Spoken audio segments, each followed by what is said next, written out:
Welcome back, gang, for the first time and hopefully many more to come.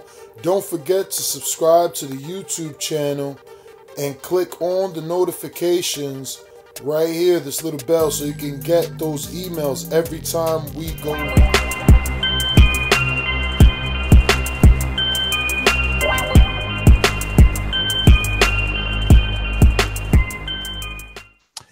Daddy did, and we'll get into that because that is our first topic. Mikey Garcia, the current 135-pound WBC champion, attempted to be one of the few men to move up 4 different weight categories and capture 4 different titles.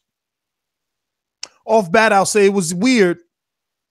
I didn't see an IBF title in any of the winning pictures. All his WBO titles and all his past WBC titles, but no IBF title in any of the pictures. Now, I don't know if, he got to take maybe one picture or so in the ring with Lipinets. I did not notice. But,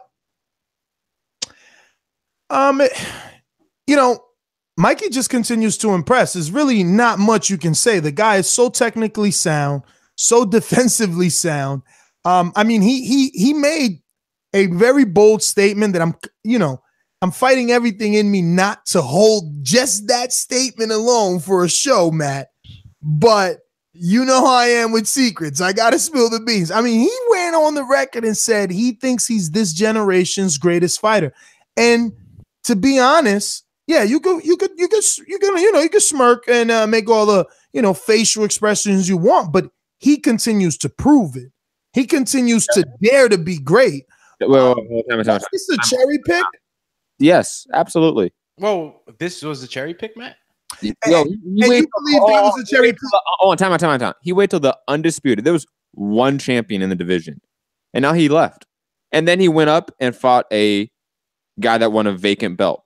So what do you prefer? There's tons of ways you can look at it. Wait a minute. No, that's false. That's a false statement. First of all, he moved up to fight Broner, which was a bigger fight than fighting Crawford. Only in terms of popularity. Fighting Crawford would have been more important due to the amount of belts. Yes, a big fight that was completely. No one in their right mind expects Mikey to move straight up and fight Crawford. If he was going to fight Crawford, it needed to be like this. It needed to be the second fight in the division. Crawford could not hold the weight. But I'm glad that you brought him up because, I stalk all fighters on social media so that you don't have to. And I mean you, the listeners. And Terence Crawford is the best follower on Twitter. No, he's also a stalker. He's just like me. His subtweeting is by far the best in the sport. Well, it's not subtweeting. Everyone knows what he's talking about. But he's not adding them, so it's still technically subtweeting. Well, then that one went over my head because what I was gonna say is, he took a shot on fight night saying, "Oh, all of a sudden now 140 is a stacked division once I move up." But first of all, listen, Pro Ross was always there wanting that shot. Okay. Lipinets was always there wanting that shot. I do recall Crawford vacating that belt first. Okay. And Mikey in the same time. What? He vacated all in the same time. Bullshit. Go back and check. Yo, you're off today. Ooh, and I brought some sound bites specifically for you being Stay in your lane. Ness, hold on 1 second. Hold on. I know you're amped up, but let's be honest here. Terence Crawford vacated them all after he beat Julius Ndongo. He did not vacate them all. Yes, he did. Yes, my God, bro.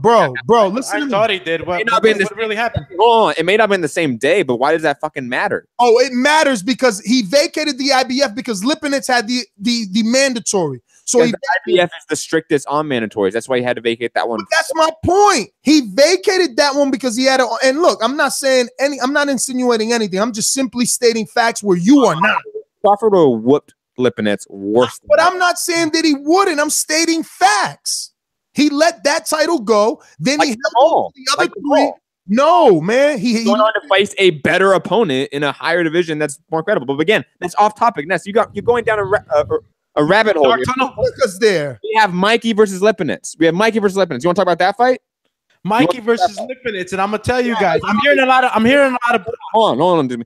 I know you have this crusade against Crawford, Ness, but crusade. Bro, I have no clue.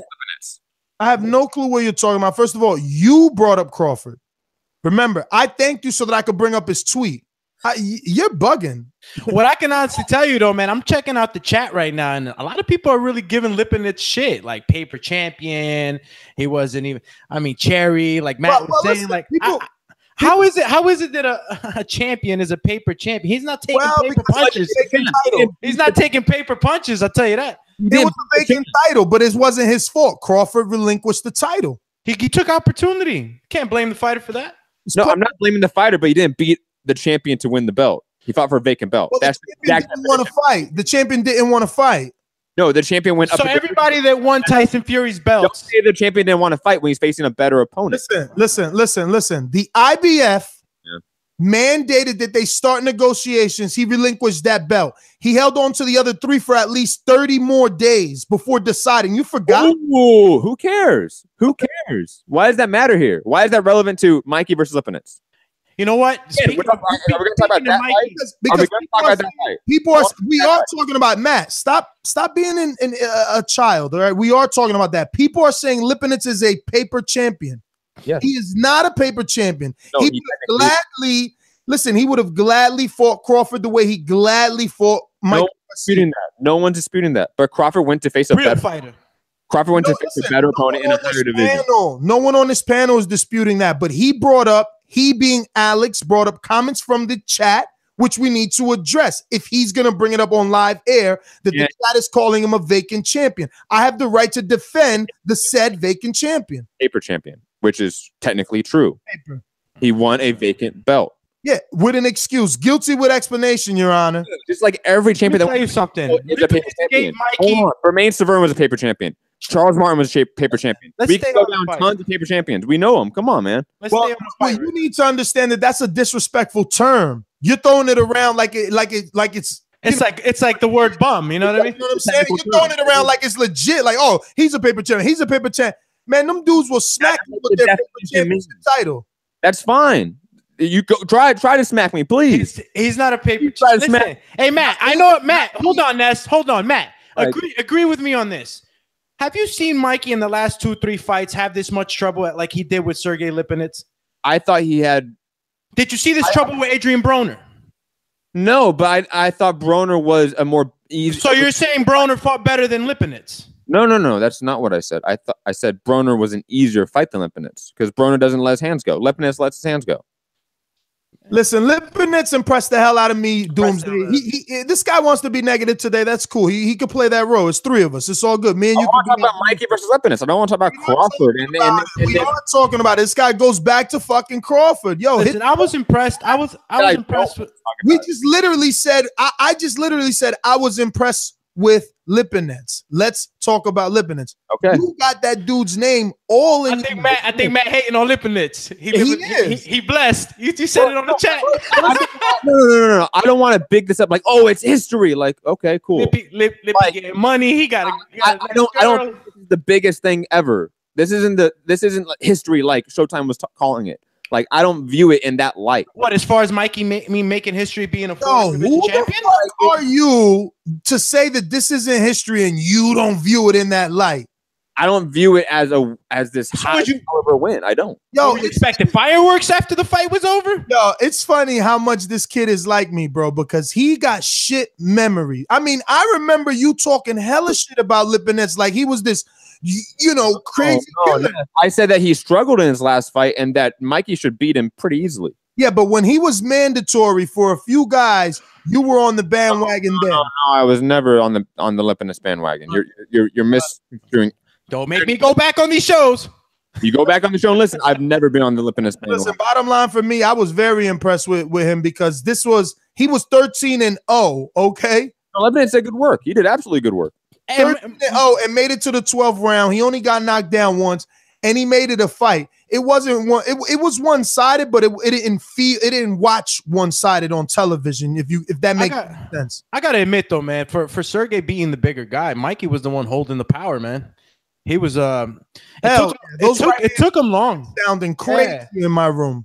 it took him longer to gate to find that distance and time. Sergey had a lot of good head movement coming in, so I thought that he was doing good and throwing Mikey off. But one thing that I noticed that Lipinets never corrected, and I don't know if it's because he was just letting those right hands slide off the shoulder, but he would lean too far down, and I was afraid that something like what happened to my man Erickson Lubin was going to happen, because he was it was happening. That right hand was ringing on the side of his face. But Mikey never made it an uppercut. He kept it a right straight. Yeah, he kept it a right straight. And I was afraid that Mikey was going to catch on and do that, but he never did it. He threw the uppercut one time, I think, and followed with a left hook. Ness, you said at the top, Mikey is an exceptionally skilled boxer, but the thing that makes it even more, I think, crazy to think about is that he only throws basically 4 punches. There was a jab, a right straight, a left hook up top, and a left hook down low.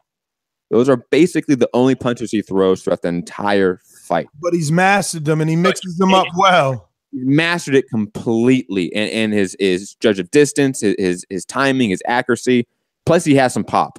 That right hand sounded just thudding against Lipinets. Yeah, thud. Which is another thing, you know. This guy says, "Oh, it's not that big a deal." Yet he moved up. His weight, his power carried. Like, this is something to talk about, in my opinion. I think Lipinets is a tough match for anybody.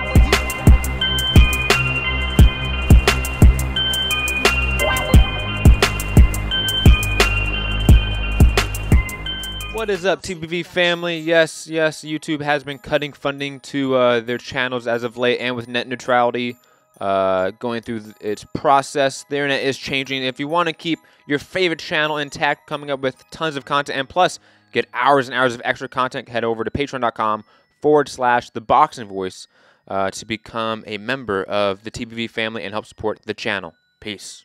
Ain't no other sight in the game, 'cause see the boxing voice.